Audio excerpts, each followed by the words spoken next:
How do fewer than 120 men become the most feared military force in an entire country? Feared not by the side that sent them, but by the enemy they were sent to fight. The Viet Cong were veterans of decades of warfare. They had defeated the French colonial army. They had survived carpet bombing by B-52 stratofortresses. They had faced American firepower at close range and developed a doctrine specifically designed to neutralize it. They had studied their enemy, identified his dependencies, and built a counter-strategy so effective that the most powerful military in human history could not find an answer to it. And yet, when 5 particular men vanished into the jungle of Phuoc Tuy Province, the word that spread through enemy command networks was not tactical. It was not strategic. It was older than either of those things.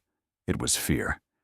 The Viet Cong called them Ma Rung, the phantoms of the jungle, men who left no sound, no scent, no trace, who appeared only to kill, with a precision that defied everything the enemy thought it understood about warfare. Men who could lie 3 meters from a trained tracker and be perceived as nothing but jungle floor. Men who could follow a retreating column for 3 days through the most dangerous terrain in the country without being detected, heard, or smelled. Before we go further, drop in the comments which Special Forces unit you think is the most effective in military history, because what you are about to discover may change that answer permanently. Stay until the end.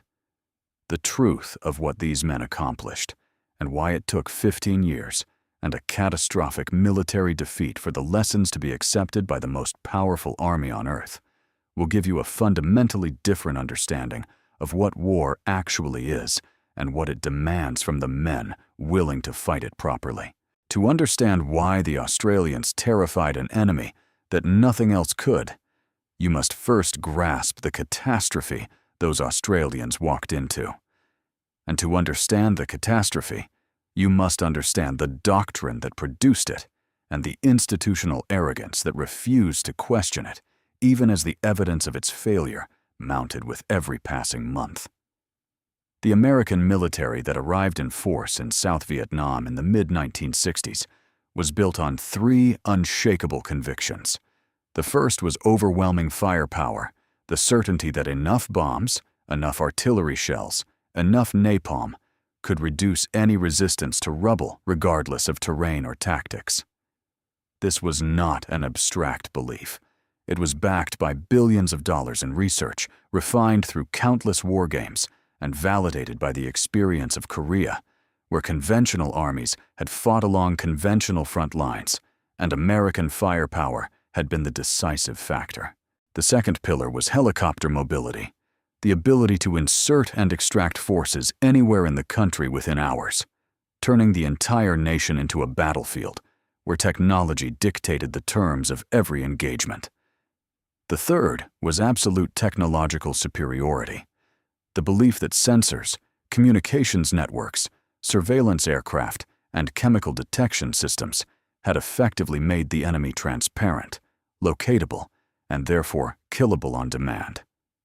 Together, these 3 convictions formed a doctrine that had been approved by the most credentialed military minds the United States could field. It had worked before. The generals in Washington were certain it would work here. The enemy had finished writing the counter-argument before the Americans completed the plan. Viet Cong commanders had studied American doctrine with the patience of surgeons and identified its single fatal dependency with a clarity that the Americans themselves could not achieve from inside their own assumptions. Every element of American power, the gunships, the close air support, the massed artillery concentrations that could reduce a grid square to smoking rubble in minutes, required one condition to function: physical separation between friendly and enemy troops. Without that separation, the technology became as dangerous to the Americans as to the Vietnamese. The belt-buckle strategy, as Viet Cong commanders called it, was elegantly simple in its conception and devastating in its execution. When the Americans opened fire, the Viet Cong fighters did not retreat. They charged. They closed the distance to 30 meters, then 20, then 10. So close that no pilot circling overhead could drop ordnance without destroying his own men. So close that the radios calling for support were broadcasting the coordinates of a position the enemy now shared. At that range, in that chaos, the most expensive military machine in human history became irrelevant. What decided the outcome was the number of men with rifles in a small piece of jungle, and on that measure, the Viet Cong had been preparing for decades, while the Americans were still reading the manual for a different war. By 1967, the statistics returning from the field were ones the Pentagon preferred not to discuss in public and struggled to process in private. Casualty rates in close contact engagements had climbed by 40% compared to the previous year. The figures were not ambiguous. They were not the result of unusual circumstances or tactical misfortune in a handful of engagements. They represented a systematic pattern across the theater. Unit by unit, month by month, commanders filed the same report in different language. The enemy refused to stand at distance and be incinerated. He walked directly into American lines and disappeared into the resulting confusion, leaving the Americans unable to use the tools they had been promised would win the war. The doctrine had become a prison, and the men inside it could not find the exit because the men who designed the prison kept insisting it was a palace. The physical geography of Phuoc Tuy Province made everything substantially worse. Located southeast of Saigon, the province stretched roughly 50 kilometers north to south and 40 east to west, approximately the area of the Australian Capital Territory, though the resemblance ended entirely at the outline. The terrain was a triple canopy labyrinth of rubber plantations, dense jungle, and saturated swampland that had been shaped by monsoon rains across centuries into a landscape that seemed designed specifically to defeat every technological advantage the Americans possessed. Thermal imagers could not penetrate the canopy. Motion sensors dropped from helicopters registered wildlife as readily as human movement. Chemical sniffers that had performed reliably in laboratory conditions failed consistently in the field. The jungle absorbed and scattered and confused every signal the Americans attempted to read, providing cover so complete that entire battalions could move through an area and leave no trace that surveillance aircraft could detect. 3 isolated mountain groups punctuated this landscape, each one a fortress the Viet Cong had prepared with years of careful work. The long high mountains to the southeast, the Nguyen Dinh and Nguyen Thi Vai hills to the southwest. Most critically, the Mae Tao Mountains to the northeast, 45 kilometers from where the Australians would eventually establish their base at Nguyen Dat, a complex of tunnels, bunkers, underground hospitals, supply depots, and command facilities the enemy designated Base Area 300. The Viet Cong 5th Division had maintained its operational headquarters in those mountains for years, using the terrain as a fortress that conventional military force had never successfully penetrated. Its 2 principal formations, the 274th Regiment and the 275th Regiment, together numbering in the thousands and commanded by Senior Colonel Nguyen the Troyan, operated throughout the province with something approaching total impunity. American units knew the division existed. They knew approximately where its headquarters were located. They had intercepted radio communications confirming its presence, and still, every search and destroy operation returned empty-handed, having found nothing but jungle and the evidence of occupation already abandoned. General William Westmoreland, commanding United States forces in Vietnam, had a prescription for this situation that he applied consistently, regardless of evidence. More aggression, more firepower, more bodies pushed into the bush until the enemy was found and destroyed by weight of numbers and weight of ordnance. When the Australians arrived and declined to operate according to this model, Westmoreland complained to Major General Tim Vincent, their commander, that the Australians were not being aggressive enough. He wanted them to move faster, engage more broadly, accept more contact. The Australians, working from the quiet certainty of men who had learned their craft in a very different school over a very different period, declined to change their methods. What those methods actually were, and why they consistently produced results that American methods could not replicate, requires understanding something about what these men had absorbed long before any of them set foot in Vietnam.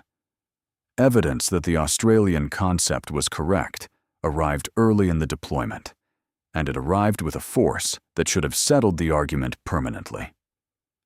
On the 18th of August, 1966, a single Australian rifle company from 6th Battalion, Royal Australian Regiment, 108 men, walked into a rubber plantation near the village of Long Tan and found itself encircled by a Viet Cong force exceeding 2,000 soldiers. The company had been sent to investigate mortar fire directed at the Australian base at Nui Dat. What they found instead was a carefully prepared ambush by the full strength of the 275th Regiment, supported by elements of the 274th, for 3 hours in driving monsoon rain that reduced visibility to meters and turned the red soil of the plantation into a sliding obstacle course. Those 108 men held their ground against odds of nearly 20 to 1. They held it through disciplined fire, through artillery called with a precision that placed rounds close enough to their own position to be heard as physical concussion rather than distant detonation, through a refusal to break that every veteran who survived the engagement described afterward as the defining test of their military lives. 18 Australians were killed. At least 245 Viet Cong did not survive the engagement, and the true figure was likely higher, the jungle concealing its dead with the same indifference it showed to everything else. Long Tan demonstrated something the generals in Saigon had not predicted and did not entirely know how to process: that Australian infantry, disciplined and willing to fight at close quarters without reflexively reaching for air support to solve every tactical problem, could engage the Viet Cong on their own terms and prevail. The Special Air Service Regiment, operating from their compound on the Nui Dat Hill, understood this battle as permission to go considerably deeper into the territory that everyone else was still trying to find from the air. What happened next is the portion of this story that almost no one outside Australia has ever heard told in full. The Australian Special Air Service Regiment had not been born in Vietnam. Its roots ran through decades of accumulated jungle knowledge that the United States Army quite genuinely did not possess, not because American soldiers lacked courage or capability, but because the institutional knowledge that produces genuine jungle warfare expertise can only be built through sustained experience across multiple conflicts over multiple generations. And the United States had not fought that kind of war in that kind of terrain against that kind of enemy before Vietnam. The regiment had been established on the 25th of July, 1957, at Swanbourne in Western Australia, modeled directly on the British Special Air Service, the unit that had demonstrated in the jungles of Malaya what a small number of deeply patient soldiers operating with minimal support could accomplish against a guerrilla enemy that conventional forces could not locate, let alone defeat. The SASR drew its founding character not only from British technique, but from Australian military heritage, stretching back to the Coast Watchers and the Z Special Unit operatives who had run deep penetration missions behind Japanese lines across the Pacific during the Second World War. These were organizations that understood, at an institutional level, that the jungle was not an obstacle to be cleared or a problem to be bombed into submission. It was an environment to be inhabited on its own terms, and the soldier who could not accept those terms would be defeated by the environment before the enemy had the chance to try. The Malayan emergency, fought between 1948 and 1960, provided the education that transformed the philosophy into a proven operational method. Serving alongside British Commonwealth forces in the Malayan jungle, Australians learned something that would eventually separate them from every other Western military operating in Vietnam.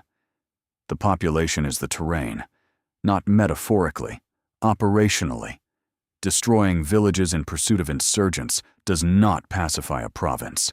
It manufactures insurgents from the survivors, creates grievances that outlast any tactical success, and eliminates the human intelligence networks that are the only reliable way to find an enemy who has chosen invisibility as his primary weapon.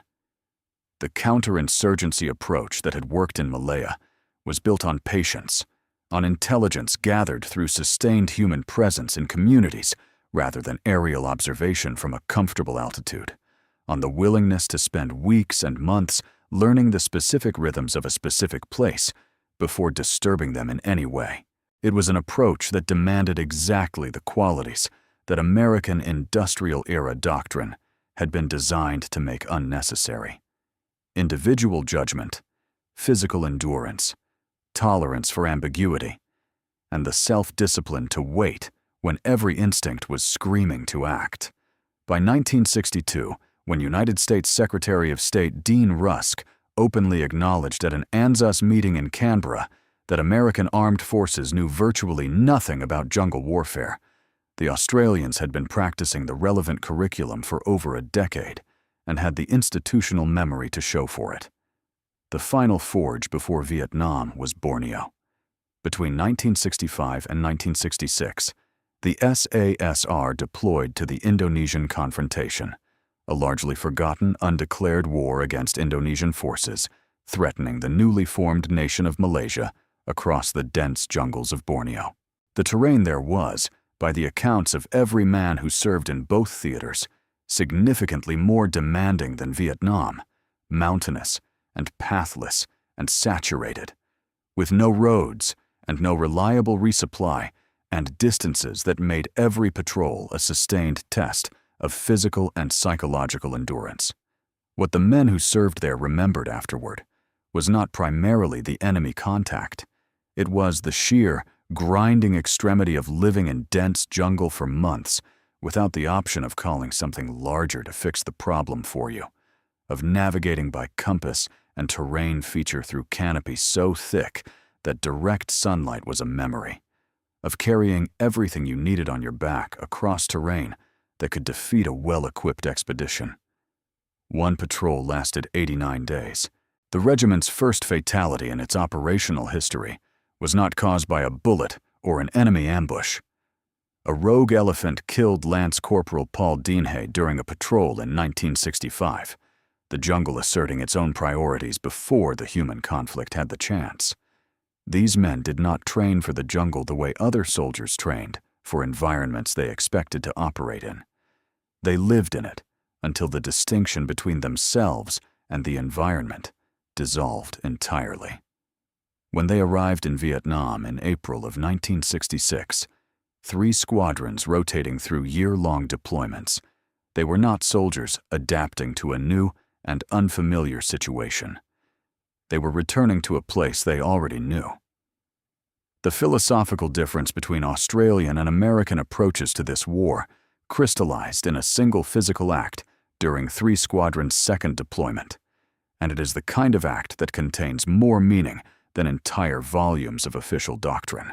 Major Reginald Beasley, the squadron commander, arrived at the Nui Dat compound to find kills boards mounted on the wall, scorecards recording enemy dead accumulated by previous squadrons, maintained with the same institutional enthusiasm as a sporting season record, and serving the same function, establishing who was winning and demonstrating that fact to anyone who walked past. Beasley studied the boards for a long moment. Then he knocked them down deliberately, one after another, and explained his reasoning to the men watching. "We were not there to kill people," he said afterward. "We were there to gain information." That action, one man's deliberate and considered gesture against a piece of wood in a compound in the Vietnamese jungle, contained the entire thesis of what separated Australian special operations from the American model they were operating alongside.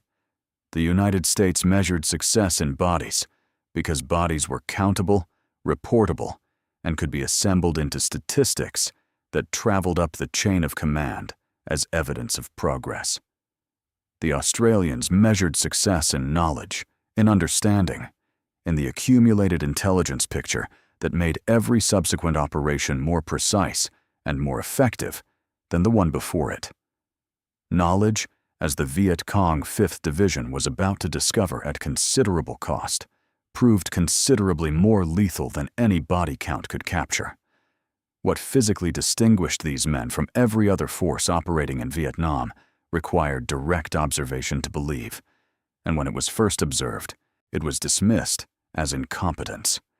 The night before a patrol departed for the deep jungle, something occurred at the Nui Dot compound that an American liaison officer, assigned to observe Australian operations, found genuinely impossible to categorize within any framework his professional experience provided. He wrote about it in his field journal that evening. He would later cross out most of what he had written and replace it with a single word, underlined twice: wrong. The preparation was called disarming, and it had nothing to do with weapons. Sergeant Terry O'Brien, a lean and unhurried man whose stillness in conversation had the quality of someone accustomed to environments where unnecessary movement attracts lethal attention, was moving down his 5-man patrol's line, checking compliance with a protocol that had begun 72 hours earlier. No soap, no shampoo, no deodorant, no shaving cream. For 3 full days, the men had abstained from every hygiene product associated with Western civilization, not as an oversight or an inconvenience, but as a deliberate operational requirement, allowing their biology to shift gradually towards something the jungle would register as belonging there rather than intruding. Abstention was only the beginning of the process. What O'Brien now checked was the active phase. Each man had coated his exposed skin, his hair, and his uniform with a carefully prepared mixture of river mud, crushed rotting leaves gathered from the jungle floor, and a generous application of nuoc mam, fermented Vietnamese fish sauce, the culinary ingredient that is the foundation of Vietnamese cooking, and that smells, to those not raised on it, somewhere between ancient compost and the bilge of a fishing vessel that has been at sea for too long in warm weather. The American observer stood at the edge of this scene with the expression of a man trying to maintain professional neutrality in the face of a situation that professional training had provided no category for. He pulled out his notebook and wrote the words "superstitious ceremony" before looking up and finding O'Brien watching him with an expression that was not unkind, but was absolutely certain. The explanation that followed was not defensive. It was forensic, delivered in the tone of a professional describing a technical matter to a competent colleague who simply lacked the relevant background. Standard-issue American Army soap contained synthetic chemical compounds, producing a clean, sharp scent that existed nowhere in the natural vocabulary of a Vietnamese jungle. A Viet Cong tracker with any meaningful field experience could detect that smell from 100 meters in a favorable wind, and the trackers operating in Phuoc Tuy Province were not men with limited field experience. American cigarettes, the Marlboros and Lucky Strikes that were as fundamental to the culture of the American military in Vietnam as the M16 rifle, burned with a sweet roasted aroma that was chemically distinct from locally grown Vietnamese tobacco wrapped in banana leaf and had no analog anywhere in the natural environment of the province. A body sustained on the American military diet of red meat, processed sugar, canned food, and dairy products produced sweat with a biochemical composition that differed at the molecular level from the sweat of a body sustained by rice, fish, fresh vegetables, and the absence of dairy. Different metabolic processes generating different byproduct compounds. Different bacterial colonies living on the skin, breaking down those compounds in different ways. A different olfactory signature carried on every air current that moved through the jungle canopy and eventually reached the nose of anyone positioned downwind with the training, to interpret what they were smelling. To a Viet Cong sentry who had grown up in this province and spent years operating in this specific jungle, an American patrol did not simply announce itself through the sound of boots on undergrowth and the crackle of radio communications. It arrived on the wind, sometimes minutes before it came into visual range, as a complex chemical message that identified it as foreign with the same reliability as a name badge.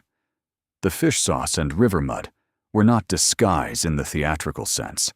They were assimilation in the biological sense.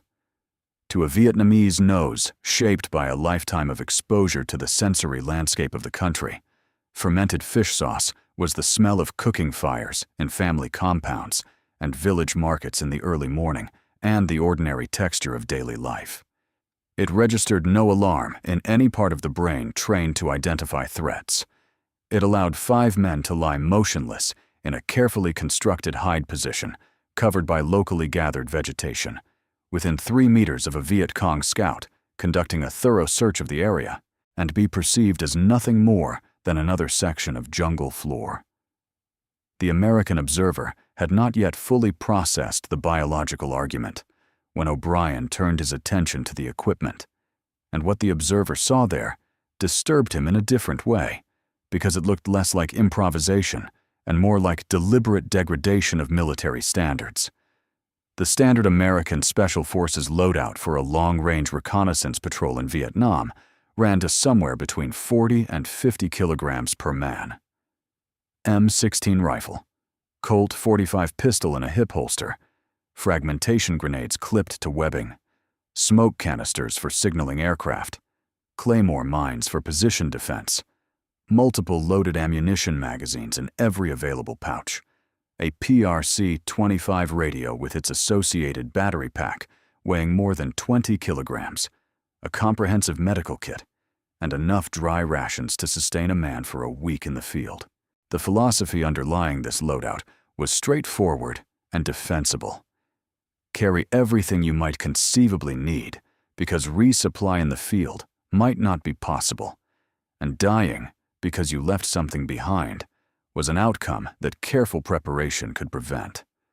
The Australians had examined this logic and arrived at the opposing conclusion through the same process of reasoning.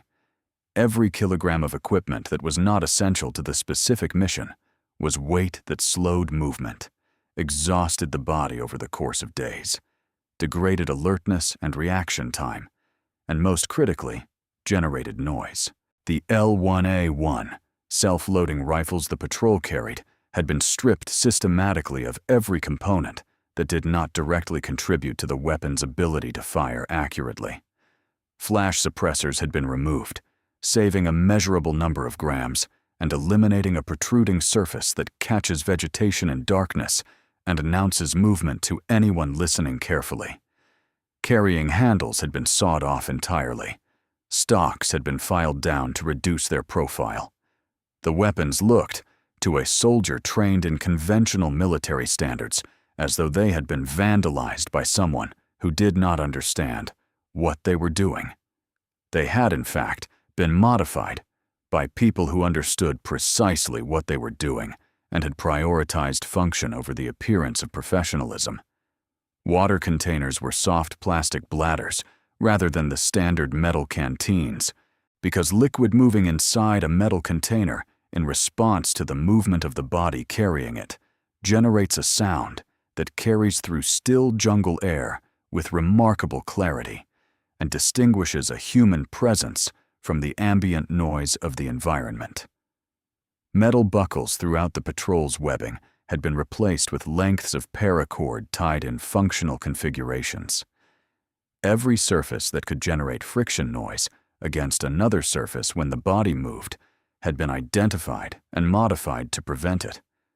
The boots had been cut with deliberate slits along the outer sides, not damage sustained in the field, but planned drainage channels designed to allow the saturated ground of Phuoc Tuy Province to pass through the footwear with each step, rather than accumulating inside the waterproof leather and creating the conditions for trench foot.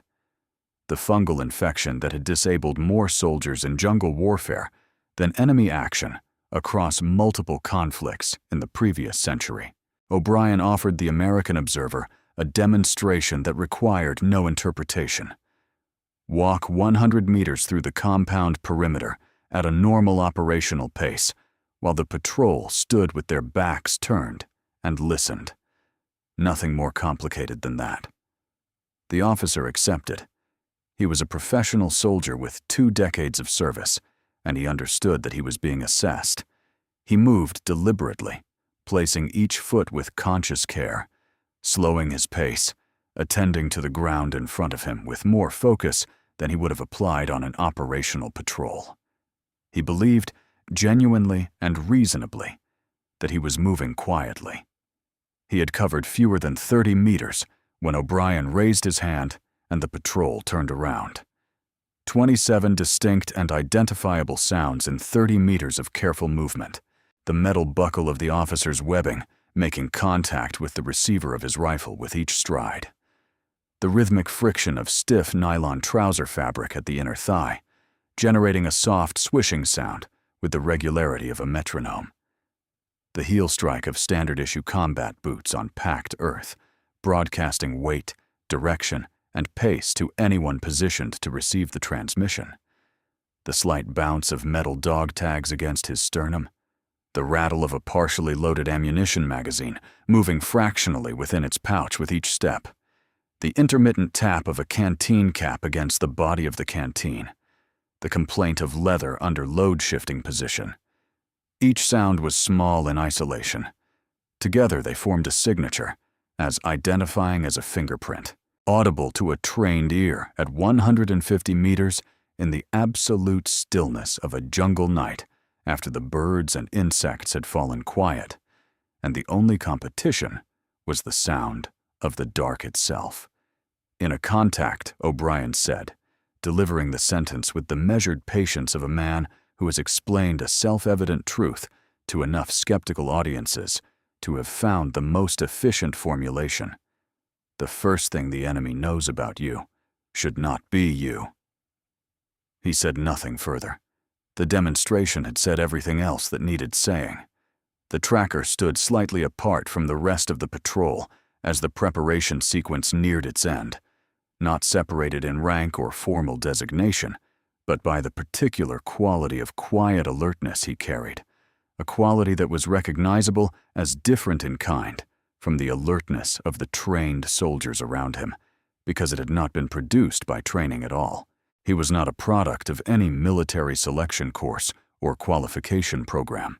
What he possessed could not be issued from a quartermaster's inventory, and could not be approximated by any curriculum the Australian Army or any other army on Earth had designed. It was a living inheritance, passed in an unbroken chain of oral transmission across 40,000 years of continuous habitation of the Australian continent, through a culture that had tracked prey across bare rock, where modern trackers could find nothing, located water sources in desert landscapes that killed unprepared visitors in days, and read the complete recent history of a piece of ground from details that the modern eye, trained on a world of written language and mechanical information, had entirely lost the capacity to perceive. The demonstration he offered was brief and impossible in equal measure. A simulated patrol whose size, direction, timing, and physical characteristics the tracker had not been informed of had moved through the area several hours earlier. He moved along the trail with an unhurried and total focus, pressing his palm flat against the damp earth at intervals, his nostrils moving at a rhythm that seemed to respond to something interior rather than any external prompt, crouching occasionally to study sections of ground that appeared to every other eye present to be entirely ordinary jungle floor. Then he stood and delivered his assessment with the matter-of-fact confidence of someone reading information from a printed page. 16 men, moving northwest. They passed 4 hours ago, perhaps 4.5. 2 are carrying heavy loads on their backs, probably equipment or supplies. 1 is favoring his left side. The injury is to the right leg. The patrol records confirmed every element. 16 men, northwest, departing 4 hours and 20 minutes before the tracker's assessment. 2 men assigned to carry ammunition crates, 1 patrol member with a documented right knee injury that caused him to favor his left leg on uneven ground. The American observer stood with his notebook closed and did not attempt to write anything. The Viet Cong had invested years and considerable ingenuity in developing countermeasures for the American surveillance infrastructure deployed across South Vietnam. They had learned to move beneath thermal imaging sensors by applying mud to their skin in patterns that matched their body temperature to the ambient temperature of the jungle floor, eliminating the heat differential the sensors were designed to detect. They had developed techniques for traversing motion detector fields at speeds so slow, sometimes covering only a few meters per hour, while remaining in constant, careful motion, that the instruments registered nothing distinguishable from background variation. They used particular plant species with strong aromatic compounds to confuse trained detection dogs. They memorized the flight patterns and schedules of reconnaissance aircraft and planned their movements accordingly. Their countermeasures were systematic, sophisticated, and regularly updated as American technology evolved. Not one of them provided any protection against a man who could determine the number, the weight, the health status, and the direction of travel of a military force from the moisture content and compression pattern of disturbed soil.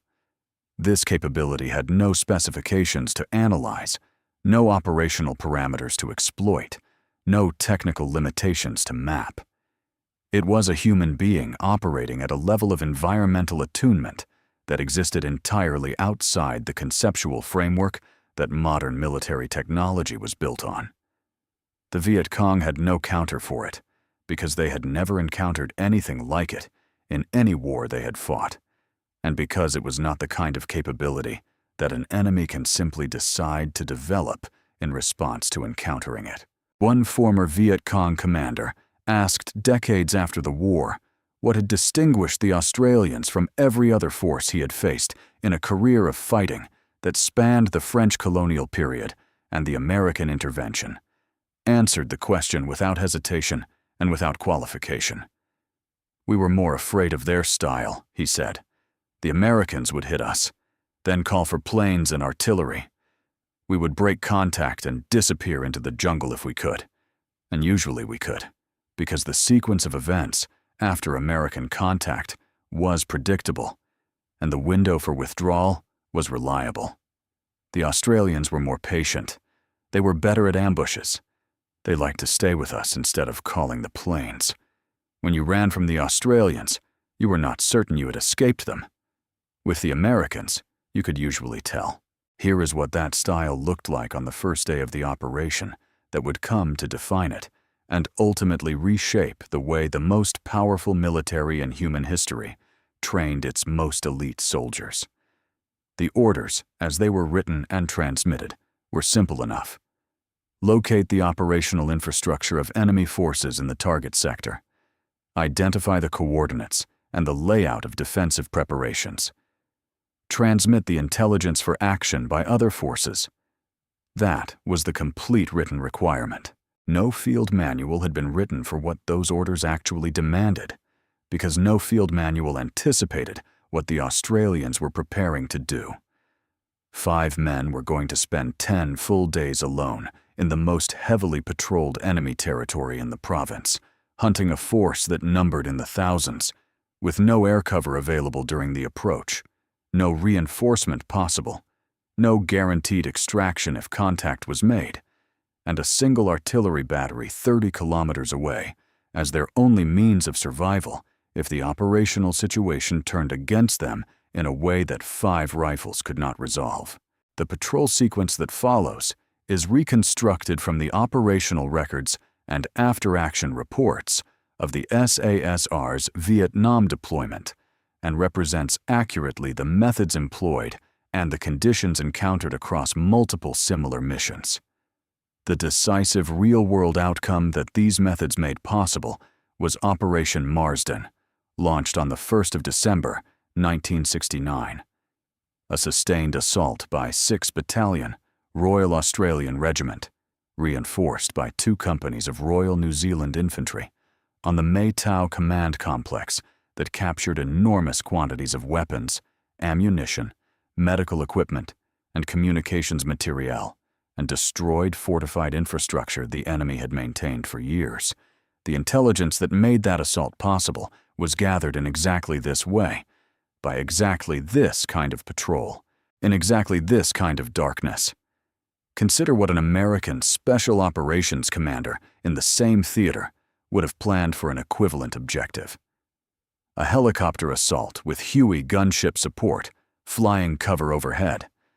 A platoon-sized ground element of 30 to 40 men, large enough to generate its own security and fight through contact if necessary. Aerial reconnaissance, providing continuous real-time targeting data to the ground force. A planned extraction within 6 to 8 hours of insertion before the enemy could organize a coordinated response to the American presence. The entire architecture assumed that technological superiority and speed of action could substitute for the patient accumulation of understanding that only sustained presence in the environment produces. Get in, get what you can get quickly, get out. The approach was not unintelligent. It reflected a rational set of priorities within a specific operational culture. It just did not work in this particular jungle against this particular enemy. And the evidence of that failure was everywhere by the time the Australians arrived. The Australian plan inverted the American logic at every point. 10 days in the jungle, not 6 hours. 40 kilometers of penetration into enemy-controlled territory, not a quick strike from a defended perimeter.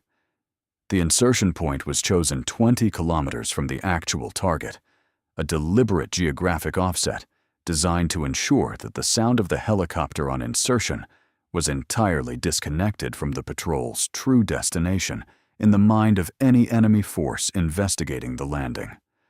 Once on the ground, the patrol would walk. At night only, using the darkness that reduced visibility to meters as cover rather than obstacle.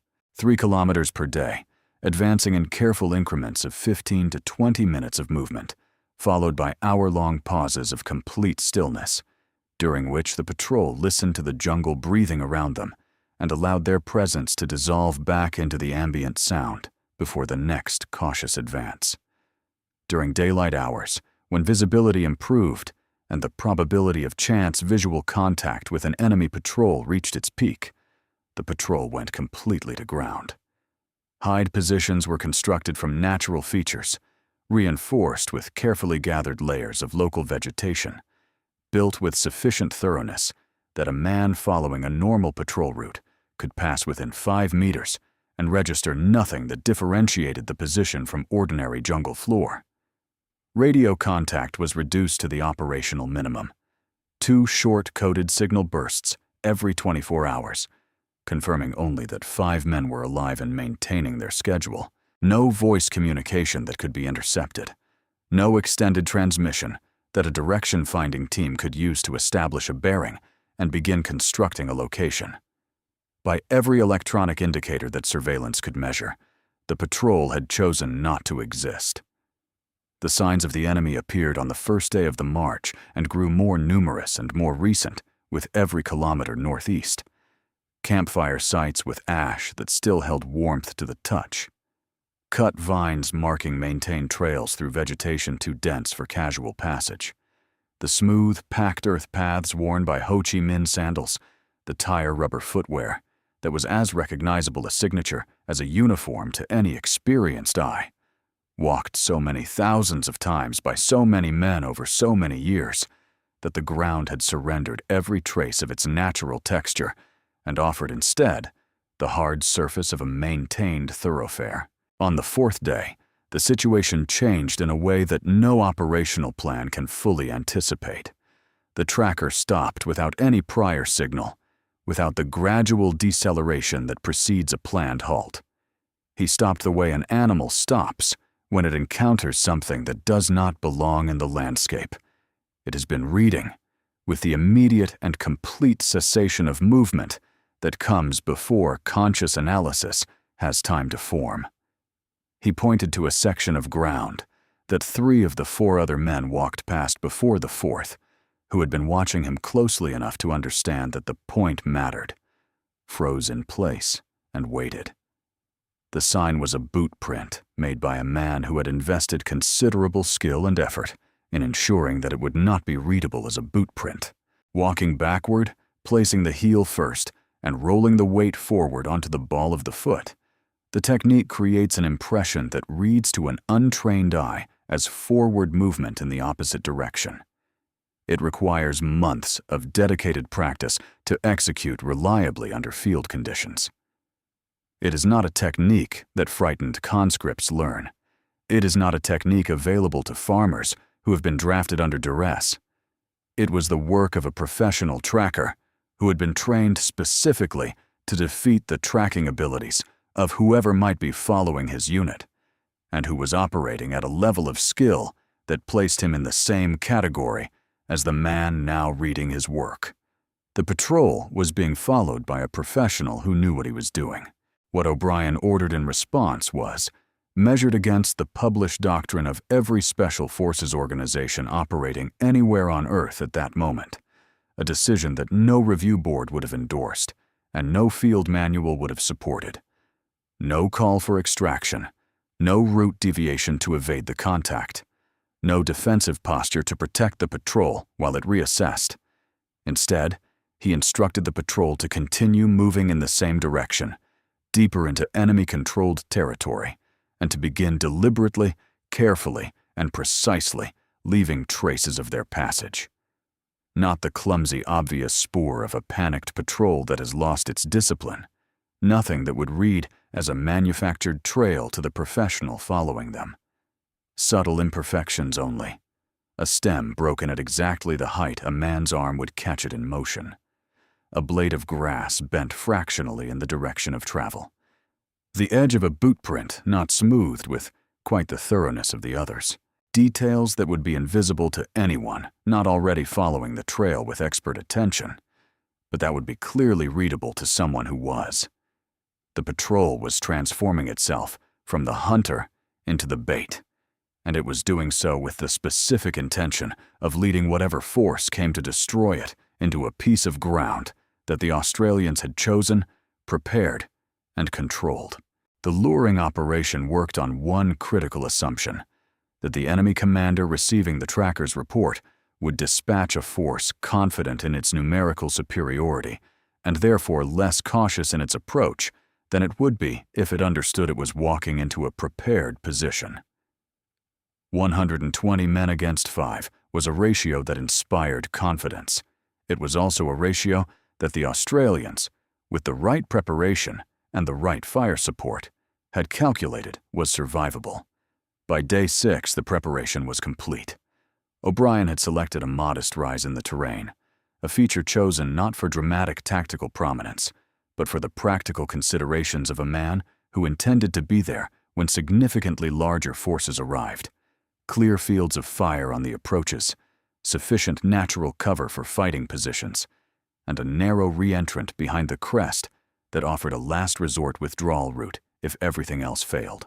20 claymore mines went into the ground around the perimeter in a careful and considered arc, each one containing 700 steel ball bearings, configured by its shape and placement to project a lethal fan of metal across a 50-meter zone at the waist height of a standing or running man. The patrol dug their fighting positions into the slope with the unhurried thoroughness of men who understand that the quality of the work they do before the contact determines whether they survive it, and settled in. What arrived was more than they had expected. A reinforced company from the 274th Regiment, the stronger and more experienced of the 5th Division's 2 principal formations, numbering over 120 soldiers, had been dispatched with orders to find and destroy the small enemy element that the tracker had reported operating in their territory. Through carefully selected gaps in the vegetation, O'Brien cataloged their deployment with the deliberate calm of a professional making an assessment that everything else depended on. 2 platoons were forming for a frontal advance up the northern approach to the rise, A third element was moving on a wide flanking course to the east, positioning to cut the retreat route. A heavy machine gun team was establishing a support by fire position in the tree line below, where it could suppress the Australian positions during the assault and prevent effective return fire. The enemy commander was experienced, methodical, and following sound tactical principles for an attack on a fixed position by a force with numerical advantage. He was, in short, making no mistakes. The only thing he did not know was that the position he was approaching had been designed specifically to receive him. The nearest friendly artillery was 161st Battery, Royal New Zealand Artillery, based at the task force position at Nui Dat, and representing the accumulated skill of a unit that had been supporting Australian operations in this province since the earliest days of the deployment. They were 30 kilometers to the southwest. At that range, a 105mm howitzer shell has a flight time of approximately 45 seconds from the moment the lanyard is pulled to the moment of impact, and a circular error probable of 50 to 70 meters, meaning that any individual shell is equally likely to land anywhere within that radius of the intended point of impact. The kill radius of a single high-explosive shell is 40 meters in all directions from the point of detonation. The minimum safe distance specified by American fire support doctrine was 300 meters between any friendly position and the nearest intended point of artillery impact. The Australians had no intention of observing that minimum. They intended, if the situation required it, to call fire within the kill radius of the shells themselves. What made this intention something other than suicidal was the specific and well-documented capability of 161st Battery, a unit that had spent years refining danger-close procedures through continuous operational practice with Australian and New Zealand ground forces, that had developed communication protocols and calculation methods that reduced the margin of error at maximum range to a degree that standard doctrine did not acknowledge as achievable, and that was trusted by the SASR with the kind of absolute professional confidence that can only be established through demonstrated performance under conditions where failure means the death of the people you are trying to protect. 5 men in shallow fighting positions on a jungle hillside had to extend that trust completely to strangers 30 kilometers away and hold it steady while the enemy closed the distance. Then the radio died. The operator's signal to O'Brien reached him at the exact moment. The first ranging shots from the enemy machine gun in the tree line began searching the vegetation above their positions. Humidity had worked its way into the battery terminal contacts over 10 days of movement through saturated jungle, depositing a film of corrosion that had finally accumulated to the point of breaking the circuit. Or a solder joint had fatigued under the repeated stress of close-range detonations and physical movement. The cause was a question for later, if there was a later. The immediate reality was that the artillery was inaccessible. The assault was already in its preparatory phase. 120 trained soldiers were moving toward the position from 3 directions, and the 2 words that were the patrol's only path to survival could not be transmitted. The operator drew his knife and began scraping the terminals, working with the focused speed of a man who understands that every second of delay has a specific and measurable cost, measured in meters of enemy advance. The enemy commander, having assessed the patrol as a small and lightly equipped reconnaissance element with no visible heavy support capability, chose decisive mass over methodical preparation. The whistle blast that ordered the first wave forward, carried across the jungle with the clarity of a sound, produced specifically to be heard at distance, and approximately 60 men surged up the northern approach to the rise in a coordinated rush designed to cover the ground between the start line and the objective before the defenders could organize an effective response. The heavy machine gun opened simultaneously, its sustained fire shredding the vegetation above the Australian fighting positions. The sound of individual rounds snapping through the canopy, replaced by the continuous tearing noise of a weapon operating at maximum rate of fire. When the assault's leading elements crossed the 50-meter line, O'Brien triggered the claymores. 20 simultaneous detonations produced a sound that no individual in the patrol's immediate vicinity could distinguish as anything other than a single catastrophic event. 14,000 steel ball bearings swept the northern slope in a coordinated pattern that had been designed with the specific geometry of the approach in mind. The front rank of the assault simply ceased to exist as an advancing military force. The brief silence that followed was not peace. It was the compressed interval between one phase of violence and the next, during which the surviving soldiers, who were veterans and not men who broke easily, reorganized themselves and came forward again with the added motivation of what had just happened to the men in front of them. 40 meters, 30, 20. 5 rifles firing as quickly as aimed accuracy permitted, the volume of fire calibrated to suggest a much larger defending force to anyone approaching through vegetation that prevented visual confirmation of numbers. Grenades arcing into the perimeter from below, detonating in the earth, throwing fragments and displaced soil and severed roots in all directions. The outer positions were taking direct fragmentation. The arithmetic of the situation had approximately 15 seconds left before it resolved in a way that 5 rifles could not affect. Static entered the radio operator's earpiece with the sudden presence of a sound that has been absent long enough to become unfamiliar.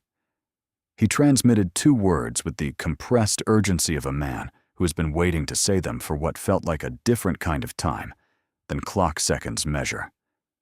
Danger close. 30 kilometers to the southwest, the crews of 161st Battery had been waiting at their guns since the patrol's last scheduled transmission, ready to fire on a solution that had been calculated and recalculated during the hours of silence. They pulled their lanyards. 45 seconds. The grenades continued to arrive. The fire from the enemy machine gun, repositioned during the assault's reorganization to a new angle that the first placement of the weapon had not covered, was working systematically across the interior of the perimeter. O'Brien was transmitting fire adjustments in short bursts between aimed shots at targets that were now close enough to be identified individually, placing the first rounds in a semicircle beyond the nearest assault element, and then, in the specific technique that had established the 161st Battery's reputation among every ground force that had worked with them, walking the fire inward with each successive salvo, shortening the range in calculated increments, bringing the impact point closer and closer to the Australian positions until the concussion of each detonation was physically felt as pressure against the chest rather than simply heard as noise, until fragments from the rounds were landing inside the perimeter, until the ground itself was shaking with a regularity that made aimed fire difficult, and staying in the fighting positions a matter of deliberate muscular effort. For 10 minutes, the battery played the hillside. Trees that had grown for decades in that soil came apart. The ground was physically rearranged. The noise resolved from individual detonations into a continuous concussive force that inhabited the body rather than simply reaching the ears. A sustained physical assault that the men in their positions absorbed through every surface of contact with the earth. When the last round impacted and the sound finally withdrew into the distance and the jungle reasserted its ordinary silence, what remained where the assault had been was the silence of a landscape that has been reorganized by forces beyond its experience. O'Brien was first out of his position. His hearing had been compromised by sustained concussion at close range. He moved to the edge of the perimeter and looked at the northern slope and began the count that would become part of the operational record of the SASR's Vietnam deployment. 73 enemy soldiers lay on the hillside. The reinforced company that had approached with the confidence of overwhelming numerical advantage had been reduced to a shattered remnant in dispersed retreat. 1 Australian had been wounded. The radio operator, a fragment from one of the later incoming rounds, having cut through the fabric of his trouser leg and opened a wound in his thigh that missed the femoral artery. By a distance, the medic who treated it described as closer than he preferred to think about. He walked out of the jungle under his own power. The others were physically intact. The patrol reloaded in silence. The wound was dressed. Water was consumed. Then O'Brien looked northeast, toward the direction the survivors of the enemy company were moving, and the patrol followed. For 3 more days, they tracked the retreating column through terrain that American battalion commanders had been formally advised to avoid, moving through a landscape that grew more heavily used and more recently occupied with every kilometer of advance. The survivors were moving with the careless speed of men who believe they have passed beyond the zone where rational pursuit was possible. They believed they were going home to a place so fortified and so familiar that no enemy would follow them into it. They were incorrect about what was following them. What was following them was a man for whom the story written on the jungle floor by their retreat was as legible as a road sign, and behind him 4 rifles that the jungle could not hear. On the 10th day, Sergeant O'Brien transmitted a detailed intelligence assessment that would provide the foundation for the most operationally significant action the Australian task force would undertake in Phuoc Tuy Province. It was a complete account of the Mai Tao operational complex, the exact layout of command bunkers and their relationships to each other, the precise locations of anti-aircraft positions and their fields of fire, the sites and contents of supply and ammunition depots, the configuration of the outer defensive perimeter, the estimated garrison, and the locations of the underground hospital facilities. The intelligence that 2 years of American search and destroy operations and the full capability of the American surveillance apparatus had failed to produce had been assembled in 10 days by 5 men moving at 3 kilometers per day through the dark. When Operation Marsden launched on the 1st of December, 1969, the assault force knew exactly where to go and exactly what they would find when they got there. The Mai Tao complex was dismantled, the hospital was destroyed, the supply infrastructure was captured or demolished, the 274th Regiment was knocked out of effective operation for months. An enemy stronghold that had been maintained for years ceased to exist. The helicopter that brought the patrol back to Nui Dat touched down on a morning thick with heat. The 5 men who walked off the aircraft looked less like soldiers returning from a mission than like something the jungle had been keeping and reluctantly released. Layers of dried mud and vegetation residue had formed a crust over their skin and clothing. Their uniforms retained the general shape of fabric, but had been reduced by 10 days of thorns and moisture to something closer to the texture of paper.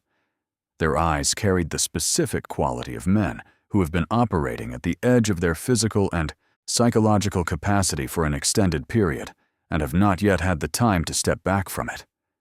The smell preceded them by enough distance that the helicopter crew registered it before the aircraft came fully to rest. The American liaison officer was standing at the edge of the landing area. He had been at Nui Dat for 3 weeks. During that time, he had written in his field journal about superstitious ceremonies and unprofessional equipment and classified technology he had not been shown. He had been wrong about each of those things in a way that now seemed not merely incorrect, but comprehensively backward.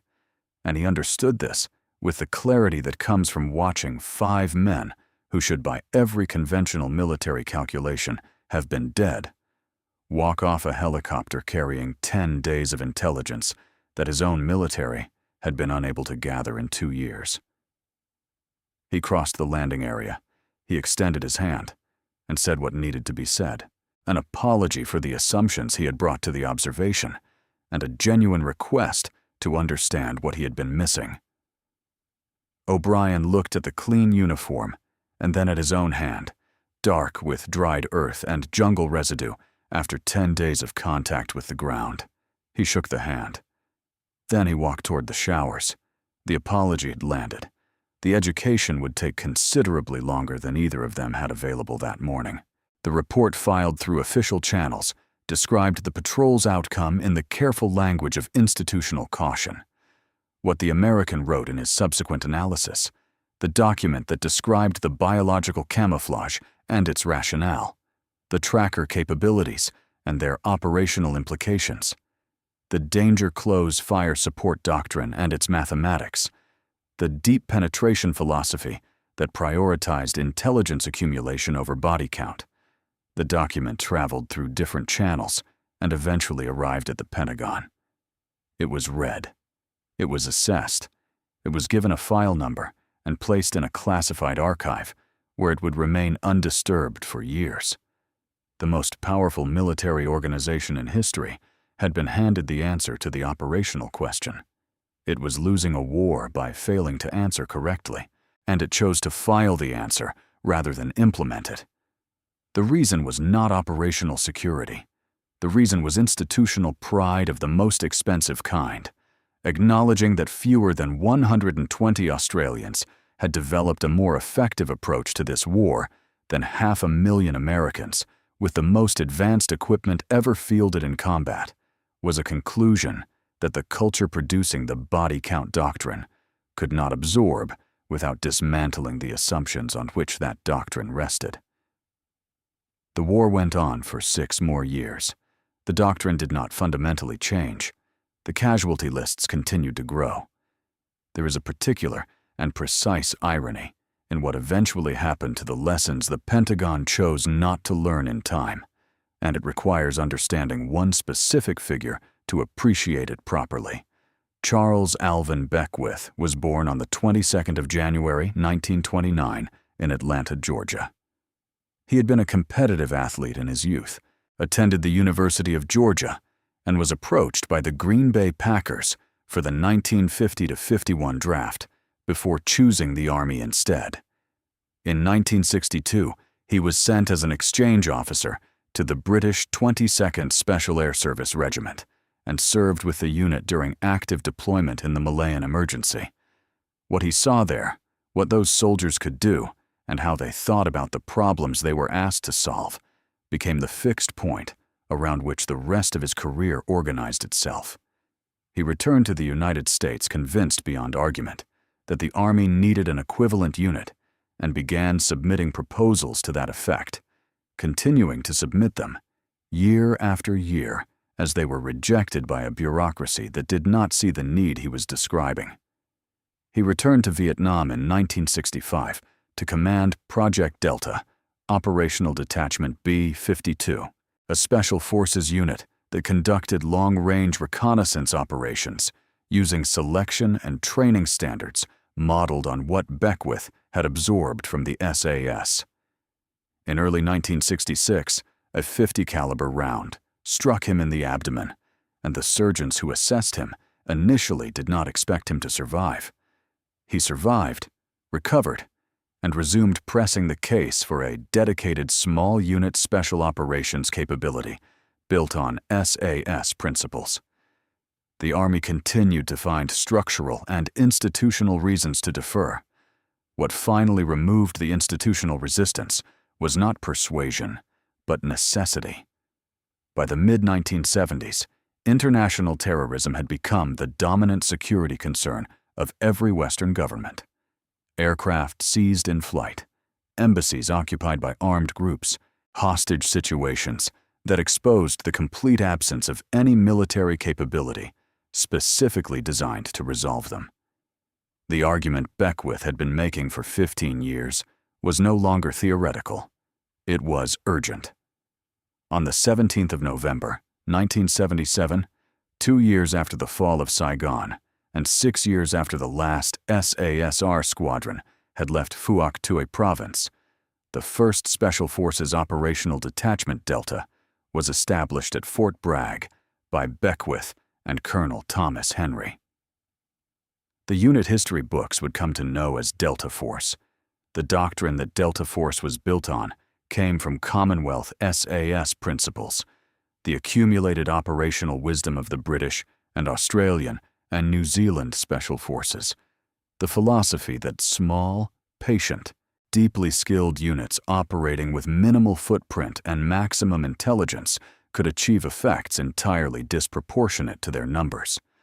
The SASR had been teaching those principles to American soldiers at the MACV Recondo School at Ma Rung since 1967, during the war, while the institutional response to the evidence of their effectiveness was to classify the supporting analysis and file it. The techniques that had been dismissed as superstition and catalogued as unprofessional had been waiting in the archives for a man who would not take no for a final answer.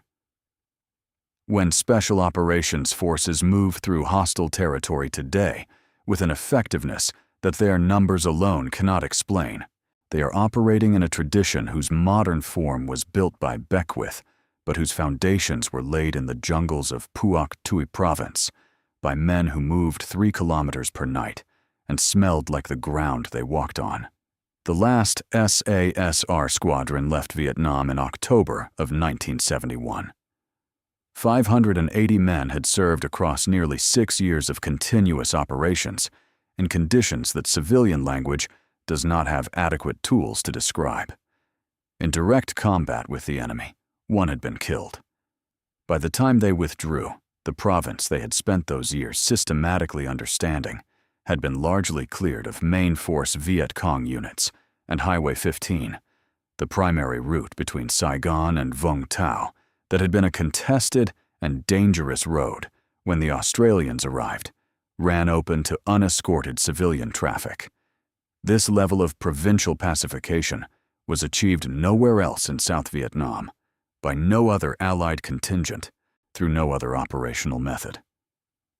The men returned to Australia without ceremony, into a country that had grown to oppose the war and had limited appetite for distinguishing between the policy and the people who had implemented it. They went back to farms and construction sites and ordinary civilian lives and largely said nothing about what they had done, in the characteristic way of soldiers who understand that the work was real and that the gap between those who were there and those who were not is not one that words reliably cross. In 2008, 37 years after the last patrol left the province, a search team working in the jungle recovered the remains of an SASR soldier who had gone missing in action in 1969 after falling from a suspended rope extraction into the canopy below. The forest had held him for nearly 4 decades, undisturbed and unreachable, the jungle keeping its last secret with the same indifference it had shown to everything else that had happened within it during those years. His identification and repatriation closed the final open account of the regiment's Vietnam service. The jungle that had provided cover and concealment and swallowed the evidence of operations that shaped a province had finally, reluctantly, surrendered the last thing it had been holding. 579 others came home and knew what they had accomplished. They knew that the doctrine embedded in the world's most capable special operations units today traces its lineage in part to their patrol reports and their modified equipment and their fish sauce camouflage and the 40,000-year inheritance of the men who read the earth for them in the dark. Most of them said nothing about it publicly. That restraint, the absolute certainty of men who require no external confirmation of what they know to be true, is perhaps the most characteristically Australian element of an entirely Australian story. The Viet Cong named them well. Phantoms are not enemies you defeat by finding and destroying them. They are presences you sense before you can locate them, threats you acknowledge before you can explain them, an adversary who has already established the terms and the outcome of the encounter before you understand that an encounter is occurring.